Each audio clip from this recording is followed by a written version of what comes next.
Hey, I'm Ryan Phelan, and you're listening to the Epic Phelan podcast. I have an extra special guest today, Heather Knight from Canuck Amusements. She's not only one of the owners of Canuck Amusements, but she is my mom. And we talked about the 43-year-long history of the business, the original party store in Calgary, and how she helps make sure that everyone's event is special.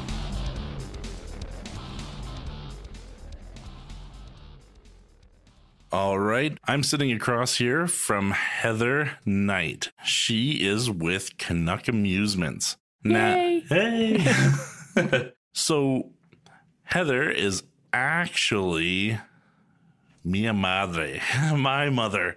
So, Canuck Amusements is a family business. Yes, that is correct. And tell me a little bit about it. When did Canuck Amusements get started? Well, Canuck Amusements started 43 years ago. My dad had worked in a similar industry and decided to leave and go out on his own.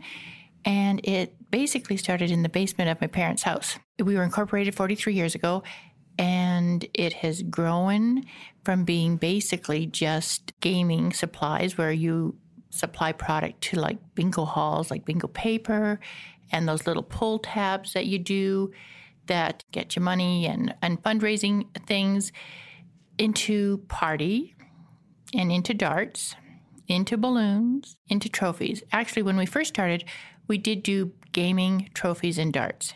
And then the party end sort of came in. And so as the party industry grew, we grew with the party industry. So we are the original party store in Calgary. Absolutely. And that's part of the fun part about growing up with the family business is being around all the party stuff and piñatas and balloons and seeing all the different decor over the years. But I'm going to tell you a little bit about the podcast because you have yet to be on the podcast. So what I like to do is I like to interview really cool businesses and really cool people. And while we do it, just to spice it up a little bit, we're going to play a game. So earlier we decided to play Second Chance. Second Chance. So it's kind of like a Tetris-y kind of game, but it's all on paper. So we're going to do that while we discuss Canuck Amusements and the whole business of Canuck Amusements and party supplies and darts and trophies and everything that is our business. Excellent. Though I'm going to have to use my multitasking skills here. Okay. And I've been actually out of the business for quite some time now, being in real estate. So you are going to have to answer all the tough questions. All right. I can handle it, hopefully. All righty. So we've already discussed the origins of Canuck Amusements. When somebody first walks into Canuck Amusements, what kind of store would you say? Wow. When somebody first walks into Canuck Amusements, they are overwhelmed with the amount of product and the color that just assaults them as they walk in the door. We have a ton of product. So what happens is sometimes we'll get people who only know us as a dart supplier, and they'll walk in, and the first thing they're going to start seeing is all the party supplies and all the balloons, and they look a little confused. And you usually can read people pretty easily. You can just say, okay, yeah, this guy or this girl, they want darts or they want trophies, and they're not seeing it because the party end is what you see when you first come in. So you usually have to direct them over, but Doug, who does the darts, he is so knowledgeable. He knows everything. Right on. So you have the dart end and you have also an extensive trophy end. Yes, we've been doing trophies since the beginning. So just hopefully an interesting side note for your listeners is when we first started. So when the business was first incorporated 43 years ago, there was a huge order that came in. So my dad was running the business and my mom only worked part-time at the business because she also had a part-time job somewhere else. So I think I was like 15, 16, and we were given the task of making like 300 trophies. And we sort of had a prototype, but we decided to get our friends to help us because we didn't want to have to spend all day making trophies. Absolutely. So we got our friends to help us. And then my mom came home at the end after we thought we had done an absolutely amazing job on these trophies. And she looked at them and she told us that they were a piece of crap and that no child should ever have to receive a trophy like that, because her motto was, the award that you're giving to somebody may be the only award they ever get in their life, so make it good. Yeah, absolutely. That's a really, really good motto. The thing that's really funny about that is just being in the trophy business. Would you say that it's quite lucrative because now that everybody gets a trophy, whether you're first place or whether you're 20th place or whether you're 40th place? Well, yes, we certainly believe that everybody should be acknowledged, whether they're a winner or a loser. So everybody should be acknowledged somehow because that keeps us in business. Absolutely. Like, I don't want a participant ribbon. I participated. I want a participant trophy. Exactly. Right on. So along with that, like being that the party side is one of the most visible sides of the business, you get to see all the different events come in, and we're into October. So you got Halloween coming up, and growing up, Halloween wasn't as big as it is now. Right. What kind of trends are you noticing with that? Like I remember growing up and it was like really cutesy little like black cats and pumpkins, and now when people are decorating even for schools, is it changed at all? Or the decorations have certainly become more fun and they're more interactive. So you have more props, and it's not just a little cardboard cutout that you would have had 43 years ago that you stuck on a wall. You actually have props, and you have animated props. You have things called scene setters, so you can transform a whole room into either a castle or into a scary field of pumpkins or a creepy carnival setting, or even, if I can go with licensed names, even there's some decor and scene setters for like Stranger Things. So if you want to be a Stranger Things person, you can do that. So is there also like, if I wanted to throw a Halloween party, would you say that there's like different themes? Like if I wanted to have like Sleepy Hollow, or is there like Stranger Things theme? Well, yeah. So there's a whole Stranger Things theme line in the party decor. I mean, we definitely have like Headless Horseman cutouts, and then we have creepy forests and stuff. So you could certainly do something like that. Absolutely. Is there costumes involved? Is there? Oh, yeah. So we have a really, really large variety of costumes.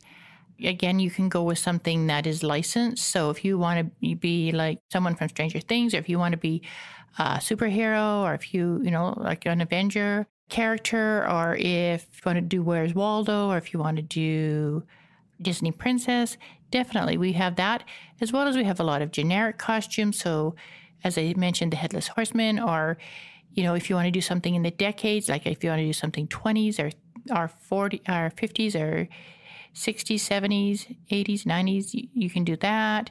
And then there's, humorous costumes as well. So if you want to go as a hot dog or as a piece of pizza, you can do that too. Salt and pepper shakers. And then, of course, you got your medieval stuff, your Roman stuff, and tons of accessories. So you can create your own costume as well. And I think that what has become really popular is our zipsters, and they are like a onesie. Usually it's an animal theme, so you can have like a unicorn or a cat, or I think there's a bat and a pumpkin, a cow, kangaroo. That's cool. Onesies, also that'd be awkward at a party though if you're having a few beverages. Well, it will make going to the washroom a little more interesting, so you might have to watch your intake. No. There you go. Right on. Let's flip over a couple cards here. All right. Okay. So just continue drawing. And you can pick either one, and it can go any direction there. Okay, I got mine. That was easy. I think I picked the same one. Okay, so what would you say are some of your biggest challenges with having a party store in Calgary? I think one of the biggest challenges is online shopping. Oh, really?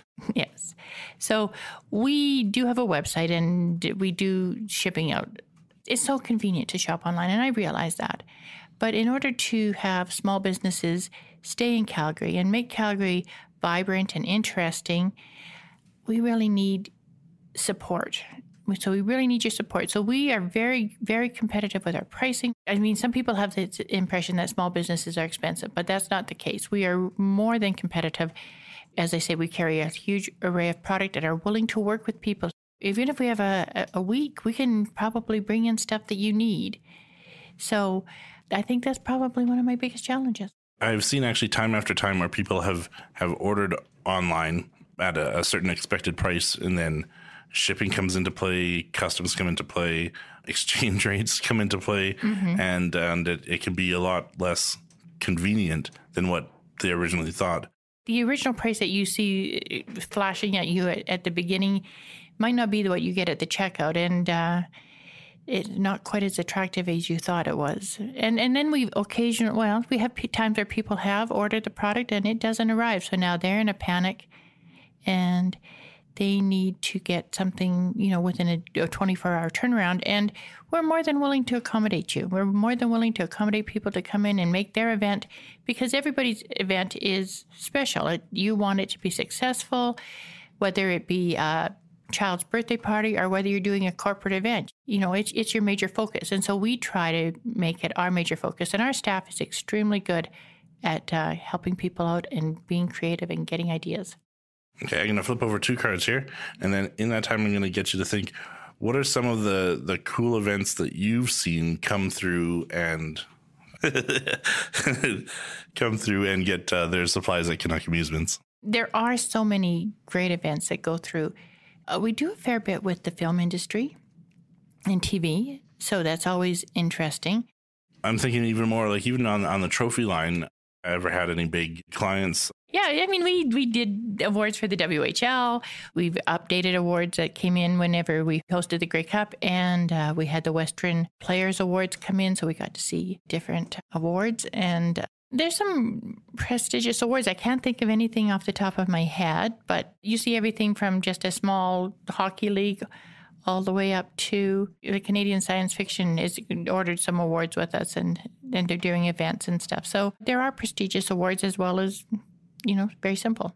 We were talking about costumes earlier, and with the growing popularity of, I'm going to get this wrong, and I always get in trouble for this from my friends that like going to the Comic Expo, but our Comic-Con or like people who do cosplay type of thing? Yeah. Have you seen an increase in costume sales kind of throughout the year rather than just, specifically more for Halloween? Or because we carry our costumes all year round, we do sell at Halloween, but we sell costumes all year for events, like whether it be, you'll get the cosplayers come in who want to go to the expos, like the one in April or whatever, but you'll also get adults.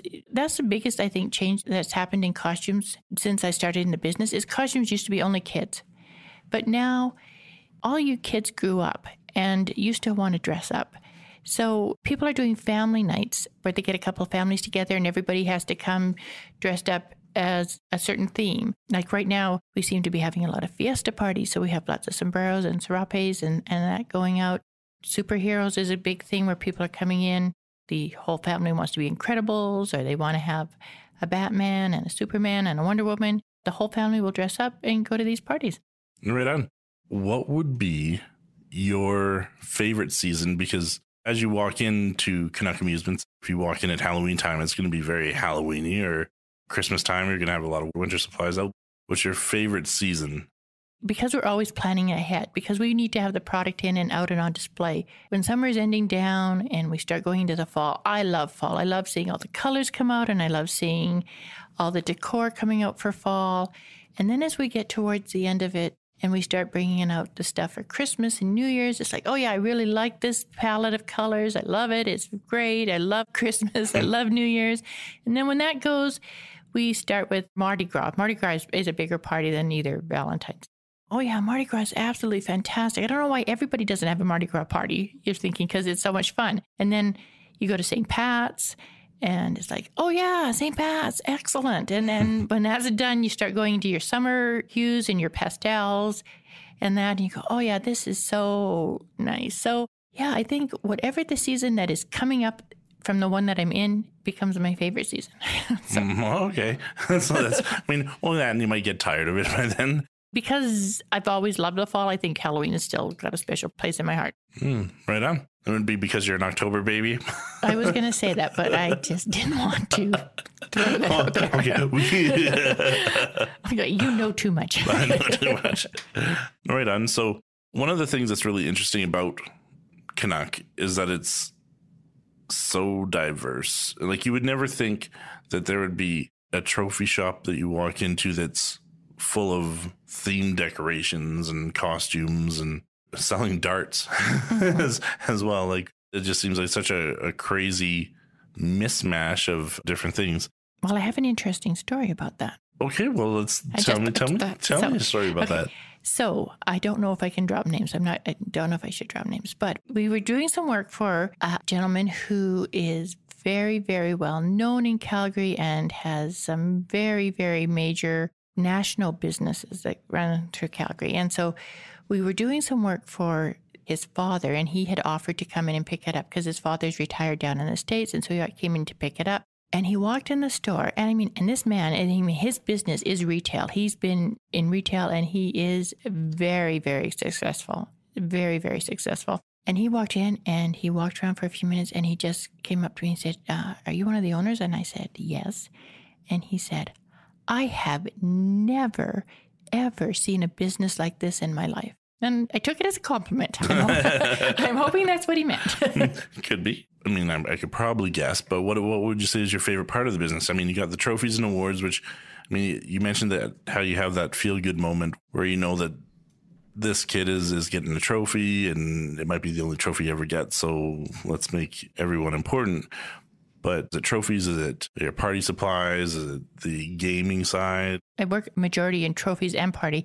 My favorite is party. I know that you had asked me earlier about some events that were prestigious, but what happens is that by doing the party end, you always know what's happening in the city. You always know the major events that are coming through. You have your finger on the pulse.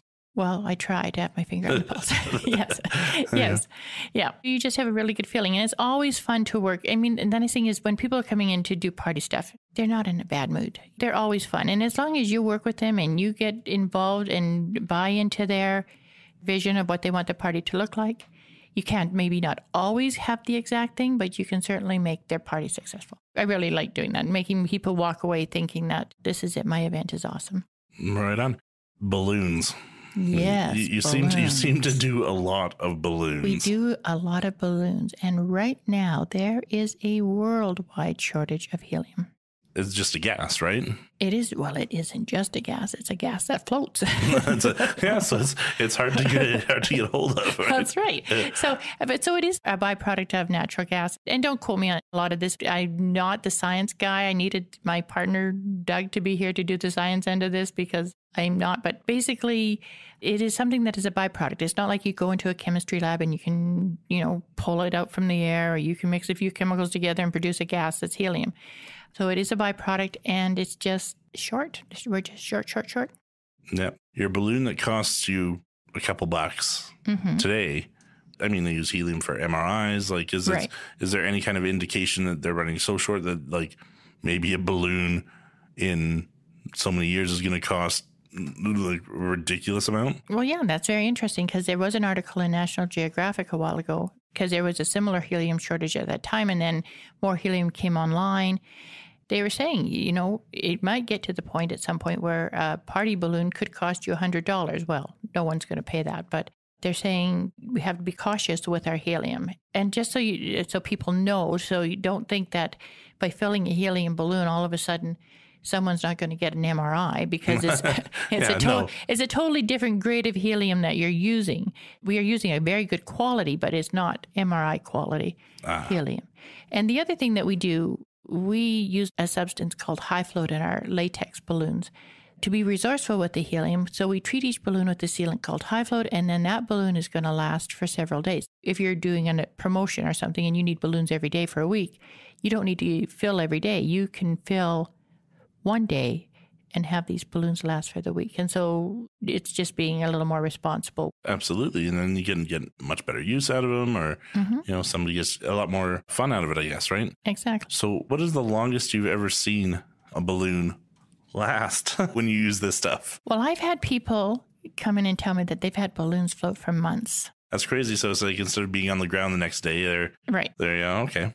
And then another interesting story is we had rented some helium and sold the product called High Float to a community just into the BC border, so probably maybe around Sparwood or something like that. Okay. And they had done a New Year's event, and they had balloons. We had printed up balloons for them that had their community name and their phone number and everything. So they had their New Year's Eve party. They used these balloons. The next day they were cleaning up and a couple bundles got away. Well, a few weeks later, they got a phone call from a farmer in Manitoba. And these balloons had traveled all the way to this farmer's field in Manitoba. That's pretty I crazy. know, that is crazy. That is